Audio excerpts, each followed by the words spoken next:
Welcome, everybody, to Chaps Mini Cultures, episode 161. Happy International Women's Day.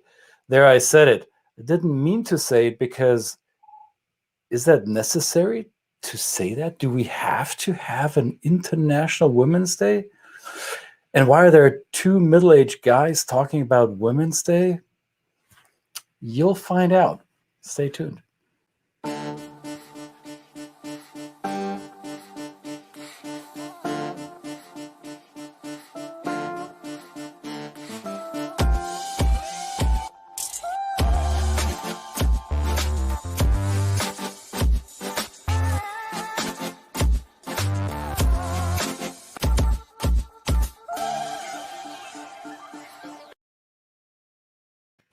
It was almost like someone wound up the the show tune. Hello, everybody. Welcome to Chaps Mini Cultures. Yeah. So, are you a woman? If so, let us know. Are you not a woman? Also let us know. Are you a gender that is in flux and you want to talk about that? Let us know that as well.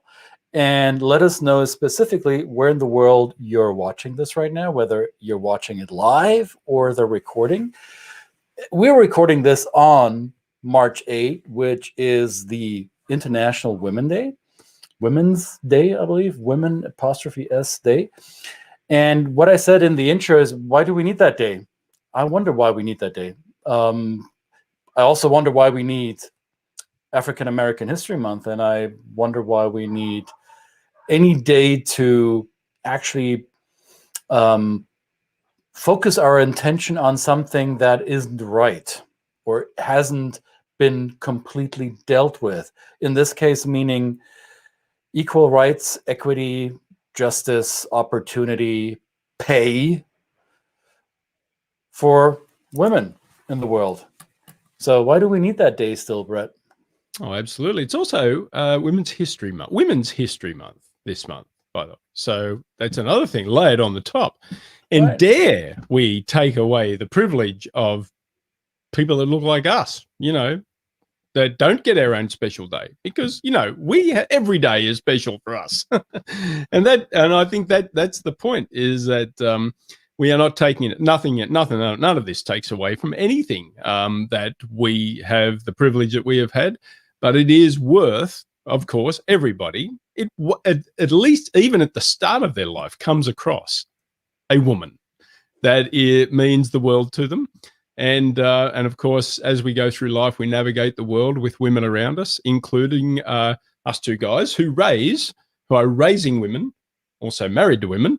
And we understand the importance of women in our lives just as much as anybody else. So I think it's worth celebrating. It is, because there has been a lot of inequality. I mean, even in my history, even my upbringing, there was embedded coded, messaging that said somehow I was superior to women. You know, it was just a typical kind of embedded experience. So, and I think even to this day, me personally, just giving it up, is even a couple of years ago, I've had the experience where quite rightly, I was called out along with other people for exercising a certain amount of privilege in a certain situation. And it's just so hard. It's not, well, it shouldn't be hard, but it shouldn't be hard to recognize it, but it is difficult when it's so embedded in you that it just comes out naturally like that. And those kind of things scare the hell out of us. So I think these celebrations, and they are celebrations, they're not, you know, they are just true remembrances and celebrations of the people, the women that we love and love us and nurture us and also lead us, right? That's the important thing. They also lead us, and we can look up to them. So, you know, I think now, do we only celebrate them on this one specific day? Or, I mean, I take as you noticed, I take a little bit of a controversial opinion on this. Women's History Month, as if women only made history worth for 1 month. Right. Isn't that something we would like to consider throughout the year? I'm curious, right? And as long as we are, and I wouldn't call myself a feminist, even though I'm surrounded by women in my home. However, I still think that as long as we have to put labels on it in order to shine light on a process that is still ongoing, in this case, creating equal opportunity, equal rights, equal pay, equal everything for women. As long as we're putting labels on it, it gives those of us, in this case men, who often, whether they want it or not, benefit from the inequality. It gives us an easy way out, right? So, oh yeah, we're doing this, right? So we're showing how aware we are of the issue. So I'm not quite on board with that. I do get the celebration part, and I'm all for that. And I am voting for more celebrations than just one day. Yeah. And I am voting for acknowledgement of women's achievements for more than a day. And I vote for, dare I say it, equal pay. Yeah, definitely. So you're doing the same job, you're not getting paid the same, something's not right. Yeah. No, you're right. And well, it seems unbelievable that we can come home to our families, for those that are married to women, you know, that you come home to and raise them, that you come home to a family and put your arms around and love these people, and still exercise a privilege and participate in a system that diminishes the equality of women in that society, right? So through pay, or through turning a blind eye when, you know, there's these snide little jokes. We've all been there, right? We've even had certain leaders call it, it's just okay because it's locker room talk. It just goes out. Okay, well, fine, that's good. But at least, you know, there's a point at which, I don't know, how can you, you know, and I'm as guilty of this as anybody. So I'm just saying that it is difficult then to come home and put your arms around people you love that do not have the access, or that you're perpetuating the system where they're precluded from having access to it. That's the difficult part I kind of struggle with, right? I agree with you. And locker room talk, yes. It's a great topic. Right. Isn't it a good topic? I've been to these locker rooms, and I know how easy it is, especially for men, to fall prey to that peer pressure of either going along with that kind of locker room talk or being othered and ostracized for taking a different point of view. I've been in that position as well. And I learned something fairly early on in my adult manhood when I was encouraged to be, quote unquote, brave, to wear, by women, actually, by the women in my life, to wear clothes that in my culture would not be deemed as masculine. So I showed up in colors that a lot of men in my circles would make fun of. Or I remember I was encouraged once by family friends that were from Southeast Asia, to wear a sari, a Indonesian traditional skirt-looking piece of cloth that you wrap around your waist and is very airy and super for hot climates. And it looked like I was wearing a skirt, and I did that in public. And it was interesting to hear the comments, and it was also liberating for me to not be negatively or affected in any way by it. And I said, well, only like real men do wear pink, right? Or I am no less a man if I am showing up this way and it challenges your view of manhood. So I'm doing something that is against that locker room identity or that locker room perception of masculinity. And there we are again, or I am at least, talking about a sense of wrong masculinity on a day that I wanted to talk about women.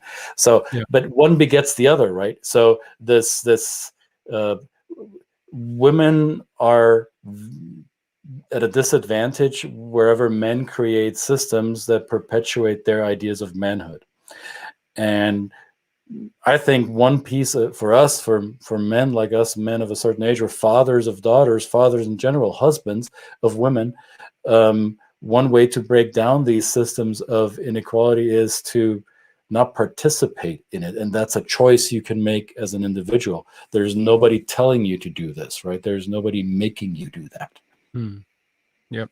That's at least how I look at it. Absolutely.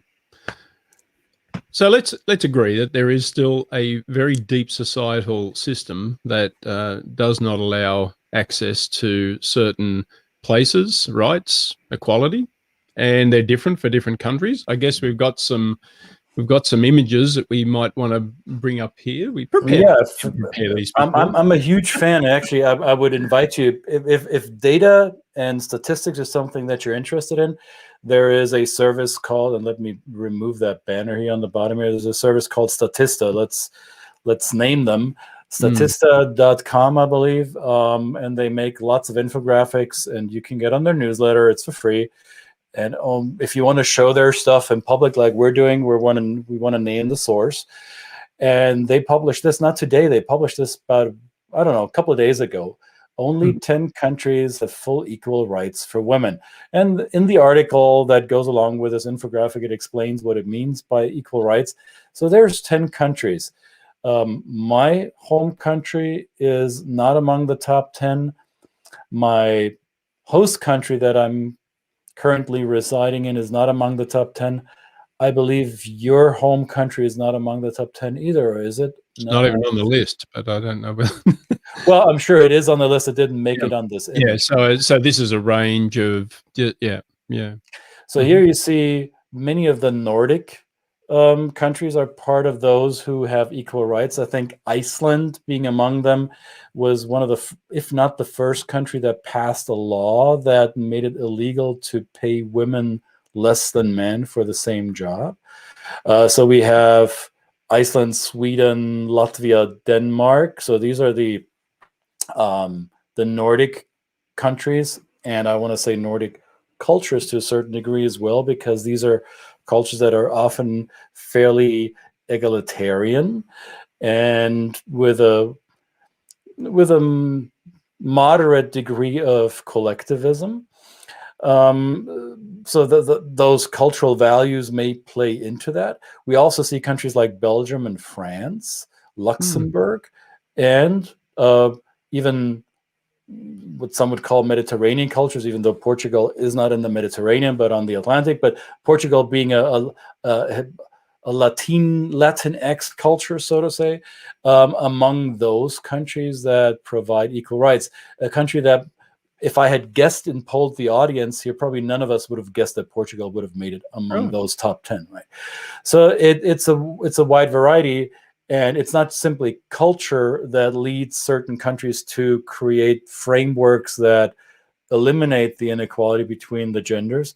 It may also be political will, right? And if you look at countries like Canada, Portugal, and Ireland that fall into this top 10 bracket, those would be kind of the outliers to the cultural assumptions that many of us might have. And it is also a good reminder for, I mean, I come from Germany, right? My country is up there, but not 100%. Neither is the UK. And look at the US, they barely crossed the 90th percentile magic marker. And maybe surprisingly to many of you, Saudi Arabia is ranking higher than Malaysia or India or China on that.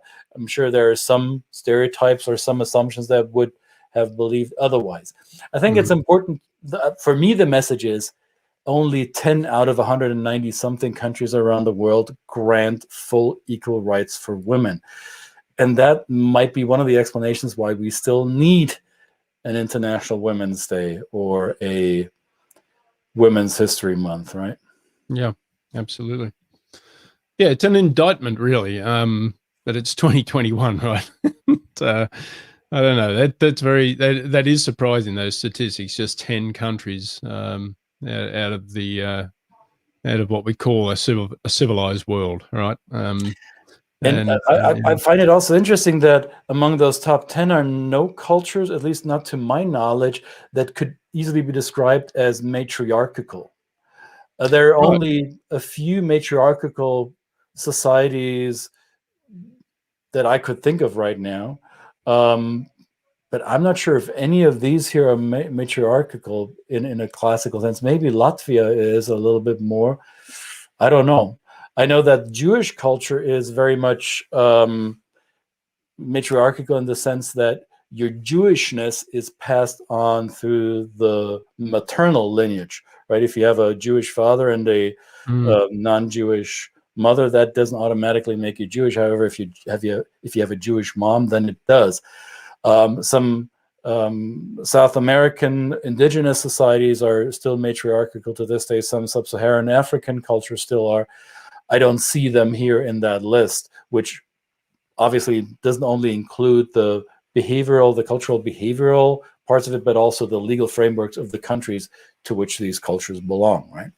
Yeah. We have another infographic from the same source. Countries with the most women in national parliament, and they're looking at the lower house, right? If they're bicameral systems. So you see here, Rwanda being number one, and I think there might be a historical explanation for that, given the genocide that swept this nation in our lifetime, which was horrible and probably killed more men in leadership positions than we might be aware of, and that would lead to more female decision making. Who knows? It may have to do with the fact that Rwandan society is more matriarchal that I'm personally aware of, right? The Emirates. Who would have thunk? I would have not, certainly. Right? No.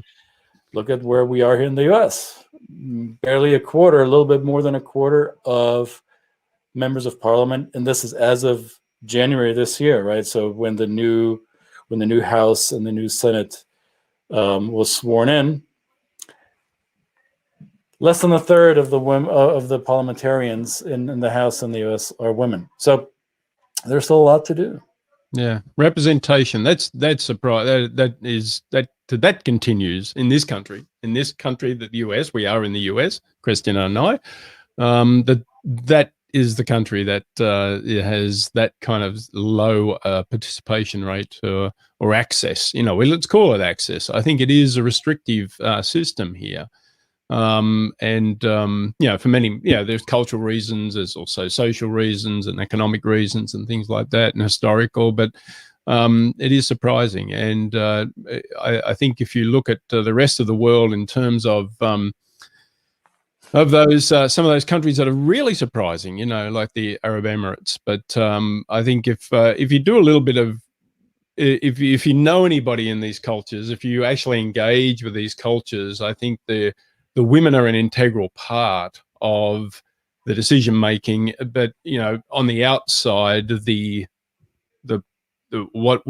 bias that we bring when we don't know and participate in those societies comes into play. So we just assume that it's not. I think it behooves all of us, no matter whether we are from a society or a culture that gives equal rights to women more than others. It doesn't really matter if you're from a machismo culture or a egalitarian feminist culture. I think it behooves all of us men to do our homework, right? To do our research and look at those case studies and look at the data when women are participating in leadership, in decision making, in all sorts of fields in our society, how the results are affected. There is plenty of proof that in global diplomatic circles, if women are at the negotiation table, negotiations are concluded faster and in a more amicable, less confrontational way. We have the data. It's not like this is a secret. We see that systems, structures, nations that are led by females or have a strong female accent in their leadership have less volatility. We see countries like currently Finland or New Zealand or Taiwan with female leadership that are navigating crises in a more measured way? Are they doing better across the board on all the metrics? I don't know that. However, we certainly know that they are navigating the crisis much better. And I think New Zealand has been one of those outlier countries where the prime minister's decisive action and a female decision-making process has led to, I would say, a success story in curtailing the COVID pandemic, right? Yeah, no, she's an envy of pretty much a lot of the world when it comes to the way that that she took the leadership, and not just herself. She didn't stand out there and say, "This is me." I think she continues to do this at Hearn, and she just basically puts herself out there. She is leading a group of very it's a culture that comes together in a lot of ways. When confronted with threat, it has a lot of even the native cultures bring that to the table there. So I think that she's leveraging basically the mindset of her country very well, right? I think that's a good leader, is to leverage the mindset, understand the people, speak to them on their level, in a wider sense. Does everybody agree with her? Absolutely not, you know. And I'm sure that she'd be the first person to listen to the people that don't agree with her. That's for sure. So, yeah. So obviously this is a international topic. That's why it's called International Women's Day and not American Women's Day, or not the Brett and Christian Women's Day. Can we have our own? Well, there are 3 women in my home, so I could say the women that tolerate Christian Day. The women that tolerate. The women that tolerate us, though. That's a good one. Yes. Yeah, I know that once in a while they need to muster a lot of grace and tolerance for my misguided actions, and yeah, I'm aware of it. I'm painfully aware of it. So, well, what can we do as men in a system that is dominated by our gender? What can an individual do, regardless of your location on the planet? What can you do to foster female equality, women's equality? Any ideas, Brett? Well, you know, I think there's a pretty basic answer, and I mean, I know we kind of assume this knowledge because we do culture for a living. So I always bring it back to culture in terms of the way we approach cultural differences. All right. Understanding yourself, right? We always say this is what understanding your biases, recognizing your biases, understanding where you could possibly learn, and what values do you remember of your upbringing may be contributing to and perpetuating systems around you. It could start with your family, it could start with the business, it could start with the society around you. I think that's the key. But there's also plenty of people, there's plenty of women around that you can listen to, and you don't we're not asking them, don't go to them and say, how can we, don't come and solve the problem for us. That's not what we're asking. We're saying, watch, listen, learn, look for role models that you can learn from as women, right? That I think that's one way to do it.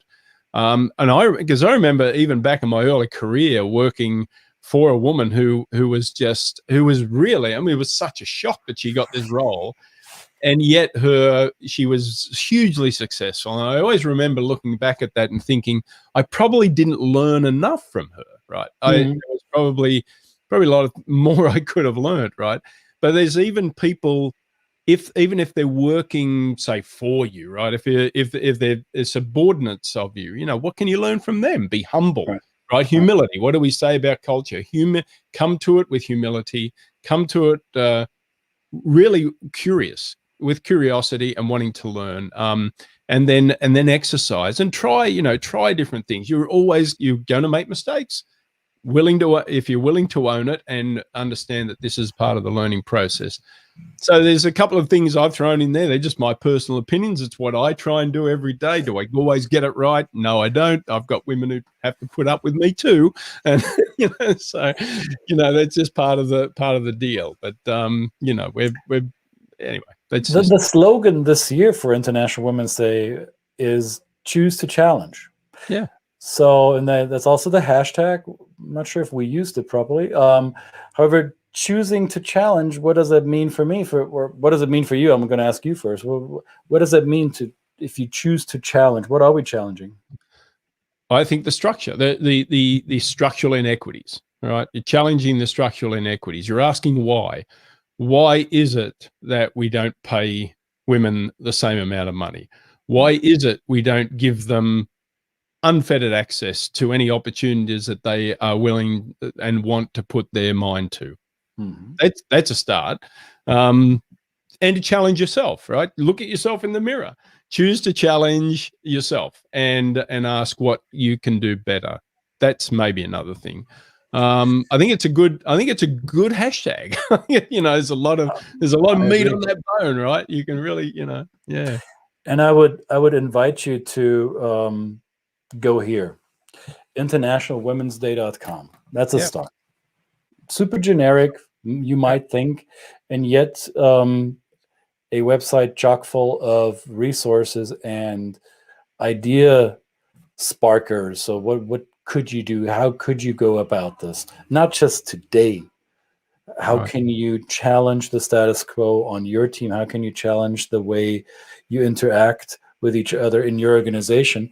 And how can you keep in mind that there's work to be done around this? What can you do to make sure that the female voices in your world, in your organization, are heard, that the female accomplishments are seen, and that the female accomplishments are recognized in a way that it resonates with the women? And I'm saying this specifically in this way because I came across a picture on social media today. As I went through my Instagram, there's this young conservative politician in Germany. He's, I don't know, maybe a 30-ish, not quite sure how old he is. And he made a name for himself as one of those young neocons in Germany who's got new ideas and new approaches to a conservative political agenda. And he posted a picture of himself today on International Women's Day with a smirk and a bouquet full of red roses. And the backlash to that was just delicious, because it was like, oh, so it's great job opportunities for you and a red rose for the lady. Oh, how equitable you are, dear sir. So if we're going to look at this day like that you think this is your, what's it called? Your what's the word in the paradise? Adam and Eve covered their private parts with what leaf? With the fig leaf. The fig leaf, right? If it's just a fig leaf of your misogynist preferences, then yeah, that's not gonna cut it, people. No. Dear male friends, that's not it. No. Keep the red roses for your loved ones on any occasion you feel it's appropriate. It has no place in this context. Women carry a heavy load. They brought us into this world, and they do the work that too many of us men don't recognize.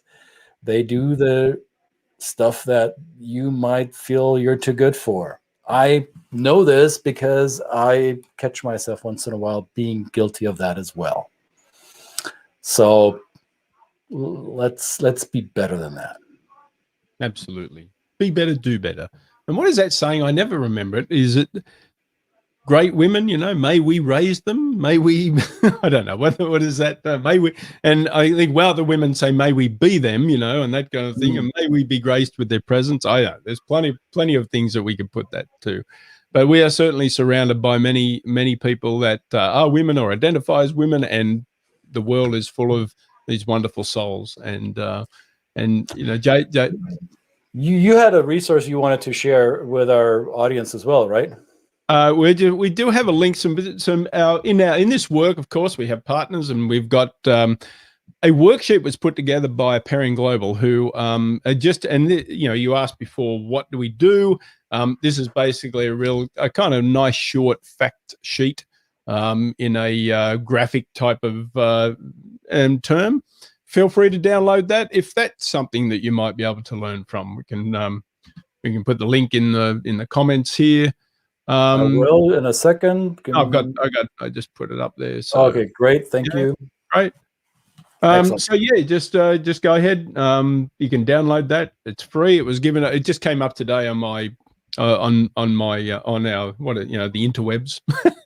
Yeah, the thing that pings, right? That thing. You know, makes like these beautiful images on this thing that we're looking at right now. This newfangled thing, you know. on my BlackBerry. Oh, and on my Palm Pilot too. Palm Pilot. I gotta grease my walker now and hover over to the love seat. All right, being facetious, folks. International Women's Day.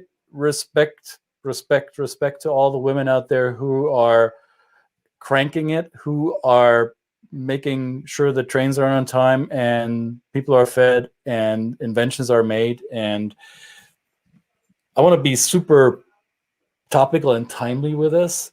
One of the vaccines that many people are being inoculated with right now was developed by a husband and wife team. And I think I don't want to diminish the work that the husband did, but the wife, the woman of that team, arguably is the one leading the charge. And that's the Pfizer BioNTech vaccine that's been distributed throughout the world.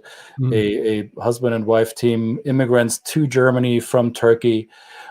Beautiful success story. I'd be surprised if they were not on the short list for a Nobel Prize this year. Respect the women and what they do. There's so much unrecognized accomplishment. There's so much unrecognized work. Let's collectively open our eyes to that. Yep. And again, not just today, but all year. Excellent. Minus the roses. Thank you, sir. Well, good to see you. And we'll be back tomorrow with another episode. This has been Two Chaps, Many Cultures. Please share, comment, and confront if you feel the need to. But we'll be back again tomorrow with a guest, a very special guest, a very worldly guest, in fact, tomorrow. And it'll be 3 chaps tomorrow. And I'll be the youngest. Yay! Well, good for you. Good for you. Good for you, Sonny. All right. You have a wonderful rest of your Monday, or maybe Tuesday, if that's already the case in your world. Yeah. And we will see. Actually, it is Tuesday for someone. Look. Jason Parry. I think I've heard that name before. He might be related to you. I don't know. Yeah, maybe. We know one woman that we share pretty closely, you know. So that's his brother, if you haven't caught up on it. All right, okay, good. So Mrs. Parry, wherever in the world you are, whether you're listening or not, thank you for bringing this chap into the world and raising him, as hard as it must have been. However, I acknowledge your hard work that it took to bring this guy here. All right. Yeah, I was so broken. She had to try again. Did it work out best the second time? Well, I don't know. We have to be the judge of that. All right. See y'all tomorrow. Bye-bye.